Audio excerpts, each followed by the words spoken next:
All right, welcome to Coffee Cup Stories with Jack. This is the story about the coffee cup from hell. So, when I was working at Nichols Research in the late 90s, uh, I worked on Army TACMs, as I've said, and I showed you earlier some video of one of the little bomblets that we used. They were roughly the size of my fist, about a baseball size, yay big. And Army TACMs kicked out 1,000 or so of these and spread it over a wide area because at the time missiles could only be so good at hitting their target. And so if you aimed here, the missile would usually hit, somewhere around here.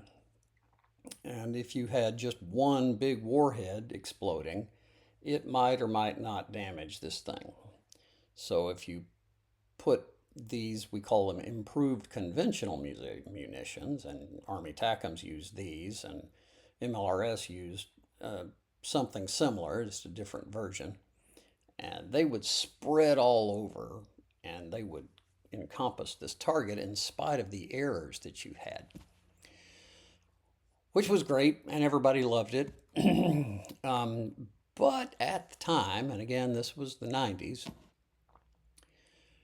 it was becoming really, really, really obvious that we needed to stop doing this because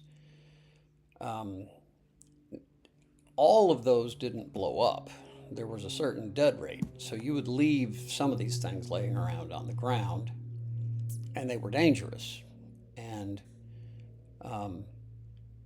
because if you kicked them, picked them up, or if you were just standing nearby and they happened to go off at that moment, you could get killed. Lots of examples of people being injured.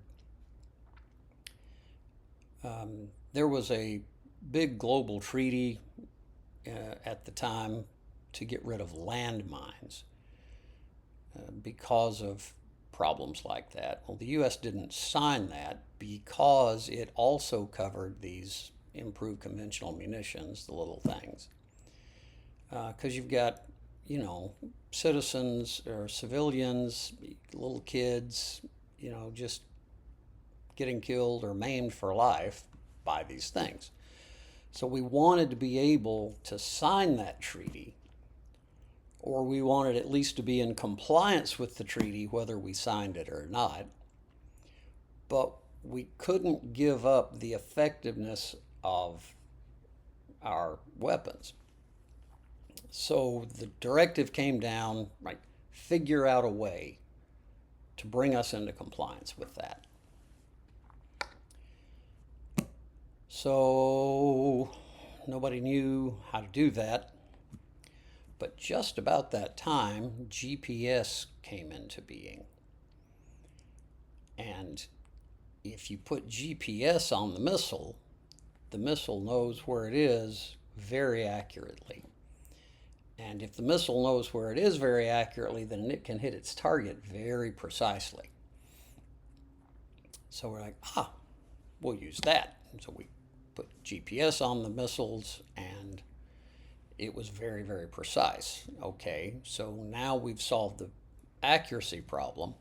We've got to figure out what kind of warhead to put on the missile. So, had some discussions, and the problem was, right, that the Army didn't know how to build big warheads anymore. Army hadn't built a big warhead in 30, 40 years. We used these little improved conventional munition things.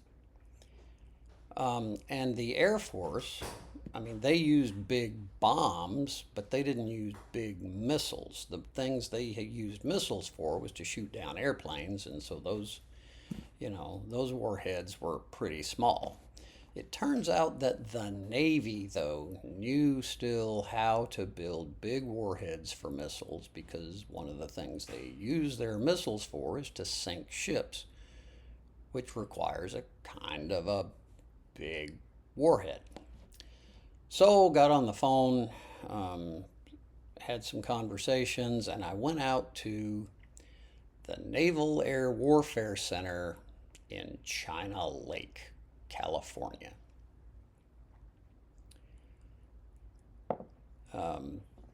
I talked to the head of research and development for the weapons division. He was very gracious, was very free with his time. He told me, hey, this is, here are the issues you're going to run into. Here are the things you need to be aware of. And then he sent me over to the library that they had with carte blanche. So I took a secretary with me on the trip so she could spend her time at the copier. So I dug through the library, found the right books, and would just hand them off to her, and she would spend her days copying. She spent about 3 days out there copying. Now, this was the 90s. The budget situation wasn't great. The budget situation was so not great that when I told the librarian out at China Lake what I wanted to do, she asked me to bring my own paper. So I stopped off at a Office Depot or something and bought a few thousand sheets of paper. Just bring a box of paper. They were very happy.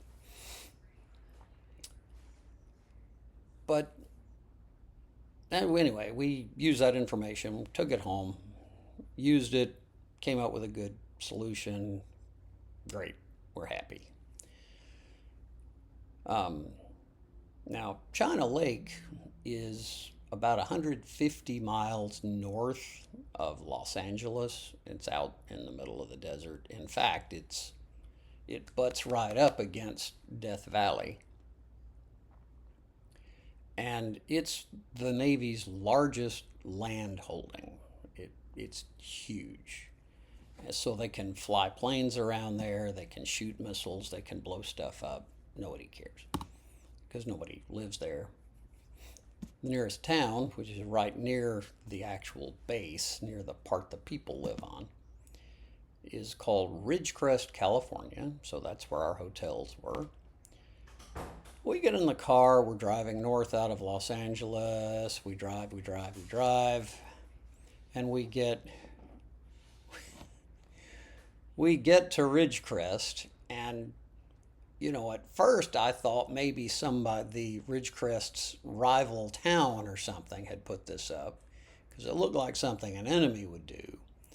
But it turns out that the Chamber of Commerce of Ridgecrest, California had put up this big billboard. Welcome to Ridgecrest, gateway to Death Valley.